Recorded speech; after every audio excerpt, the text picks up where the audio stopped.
gimana nih menanggapinya? Kalau kecewa dan takut dan down karena harus kembali ke Nusa Kambangan, itu suatu perasaan yang sangat wajar. Tapi sekarang kita kembalikan efek terhadap masyarakat, dan apakah itu ya benar bahwa dia harus kembali. Sekarang kalau kita lihat, dia kan tidak terbukti bahwa levelnya selevel Nusa Kambangan. Jadi kalau dia harus kembali, maka itu di luarnya ekspektasi masyarakat pada umumnya.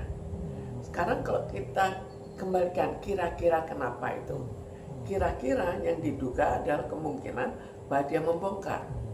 Sekarang apakah ini strategi bahwa siapa saja yang membongkar justru dikenakan hukuman yang lebih berat? Ini jadi tanda tanya. Karena kita juga lihat bahwa sekarang alasan untuk kembali itu apa? Hanya karena dulu titipan. Tapi kok titipan itu salah? Dulu kan dia di Nusa Kambangan. Nusa Kambangan itu ternyata salah kan, belum tidak terbukti. Mestinya kalau tidak terbukti, maka dia jangan kembali ke Nusa Kambangan. Maka jadi tanda tanya, apakah demikian segi administratif di Indonesia? Sehingga seorang yang sudah terlanjur salah tetap harus dibiarkan salah. Dan yang paling berat lagi adalah sampai seberapa jauh masyarakat melihat ini sebagai suatu ketidakadilan yang disebabkan oleh dibongkarnya masalah-masalah oleh Ahmad Soni. Jadi seolah-olah tidak boleh membongkar adanya suatu kelemahan hukum di aparat-aparat hukum, itu kesannya kan. Dan kalau itu terjadi lalu masyarakat sudah kecewa, apakah lama-lama tidak berbahaya? Tapi Bu, alasan dari Dirjen Lapas itu emang sudah sesuai prosedur katanya Ahmad Zoni dan kawan, harus segera dikembalikan lagi ke Nusa Kambangan, Bu. Kalau sudah selesai persidangan, tapi masih persidangan, masih setengah jalan, tapi ada wacana mau dibalikin lagi. Ya, karena itu jadi bahwa prosedurnya demikian.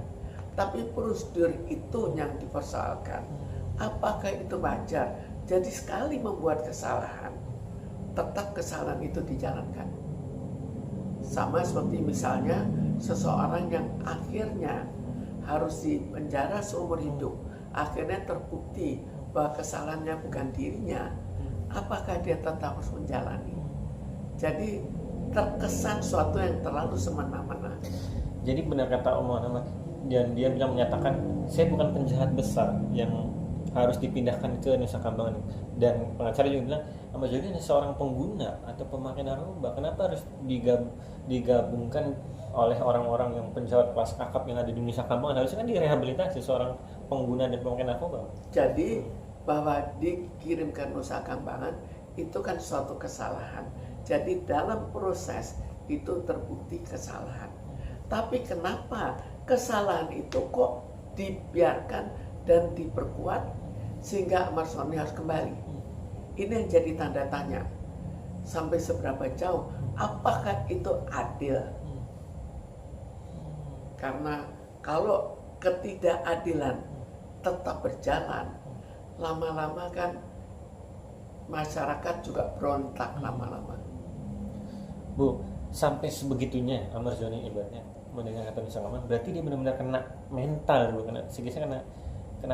Kena banget gitu mendengar kata Nusa Kambangan, sampai dia tidak bilang tidak mau balik lagi karena selain di sana jauh, tidak bisa bertemu muka dekat, sampai mentalnya down sampai segitu. Siapa yang tidak kena mental kalau dia harus ditahan di Nusa Kambangan padahal dia tidak bersalah? Jadi ini tanda tanya yang sangat besar. Kenapa kesalahan terjadi justru entah di hakim atau di apa, tapi kesalahan bukan di Ahmad Soni. Kesalahan mengirim Ahmad Soni ke Nusa Kambangan, dan kesalahan itu terbukti salah. Tapi walaupun terbukti salah, karena putusan dilakukan oleh pengadilan, maka ini dibiarkan. Jadi rasanya peri kemanusiaan itu kurang. Bisa dibilang lagi dan lagi inilah bobroknya sistem peradilan dan pengadilan di hukum di Indonesia. masalah peradilan yang tidak berhasil ditegakkan.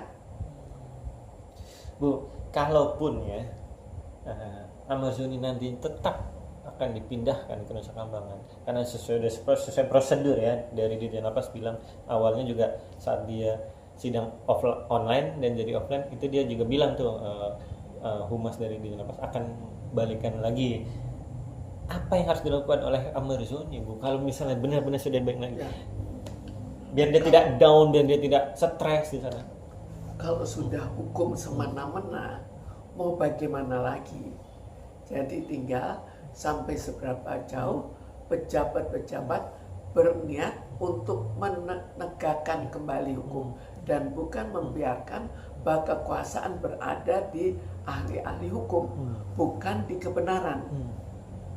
Berarti bisa dibilang ini sama dengan kasus yang Ibu alami.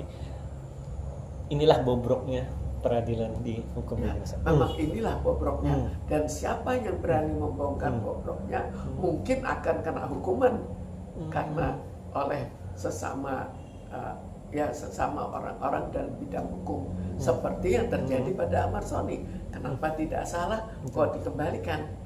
Apakah itu, apalagi ini masalah yang besar ya, ke Nusa Kambangan, apakah itu cukup berperi kemanusiaan? Itu yang perlu.